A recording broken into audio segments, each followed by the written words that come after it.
First, I'm joined by Jimmy Ricks, who is the district commander over District 1. So Jimmy, welcome to Sheriff's Corner. What area comprises District 1?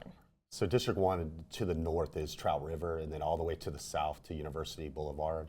And then if you take University Boulevard all the way around to the Matthews Bridge, and then all the way to 95, we actually encompass now Riverside, a little bit of Riverside towards the Arts Market, and then all of San Marco.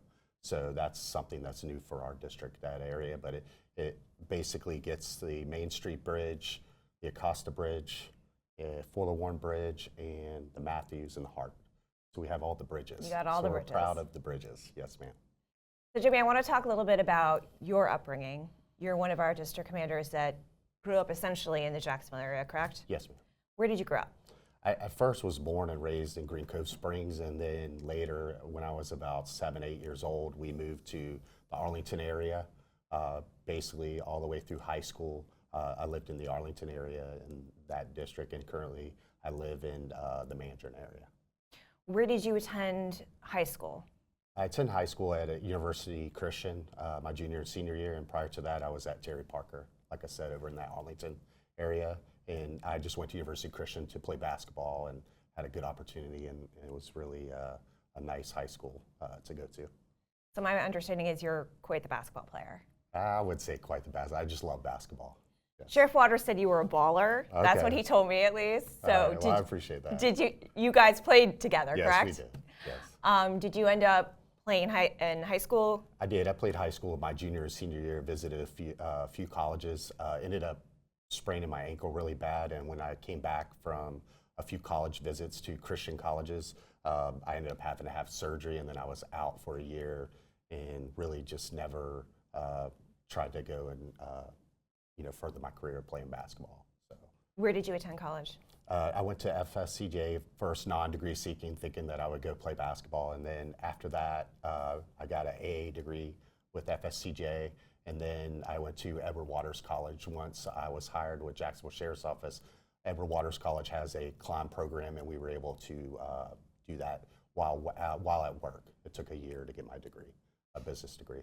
Now, switching gears, since you brought up transitioning to the Sheriff's Office, becoming a cop was not your plan, right? No, ma'am. My understanding is you really intended to sort of take over your family business. Yes, ma'am. Can you tell us a little about that? So family business was a catering business. My father had a full-time job. My mother had a full-time job. So we had a catering business at the time in a restaurant. And that was the path. But like I mentioned to you, was the fact that one time my uncle was a police officer. So he asked me, hey, why don't you ride with a guy named Mike Gardner? So I rode with Mike Gardner and did a police ride-along and immediately fell in love. Enjoyed the ride-along. We rode in what was District 5 now, was Zone 5 at the time. And it was really fun. It was at night, and I took the love right then and got into the academy shortly after.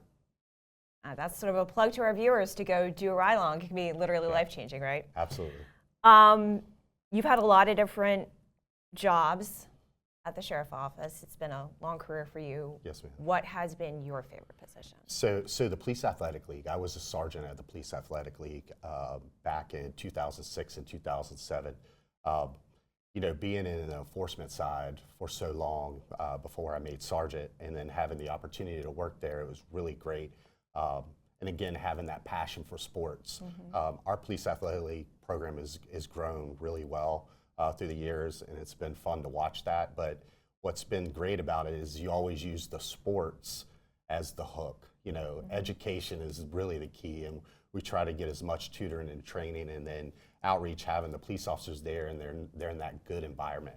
So I really enjoyed that part of the career, but I'll tell you why I enjoyed that part of the career. When I was first a police officer, I rode over into the West Side area, and I responded to a call where the mother had called the police because her son, which was 7, 8 years old at the time, had stolen some money from her. Well, me being an officer for, I don't know, maybe a year and a half, I didn't really know what to do. I mean, it's not like I'm going to arrest this 7-year-old for stealing from the mom. So we came up with a plan, and we put the kid in the back seat. And at the time, we had I had a Bible in the back of my trunk, and we were able to make him swear and affirm, and he signed a trespass warning. But what was good about that was the impact that we had on that child. Later, I saw, probably 3 years later, I saw the mother, and the kid was actually doing really well. And again, I was the bad guy, but mom was the savior in that situation. And really, when I got to the Police Athletic League, you had that same satisfaction. You were able to actually help people and show positive light to police work, and they get to see that kind side to us. So that was one of my favorite jobs.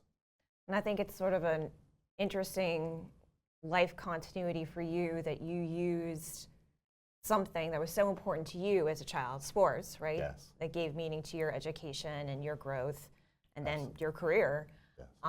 And you brought it into your workspace to do the same for other kids. Absolutely, yeah, and it's the enjoyment now, being married for 15 years and having a son now that's participating in basketball. It's fun to have that part and having those children. So it's really eye-opening. And back then I was single, so it wasn't that you didn't want to help people, but it was actually the enjoyment of just helping with kids and giving them a positive light and seeing their careers move on. Some of those individuals that were in the Police Athletic League are now employed by the Jacksonville Sheriff's Office.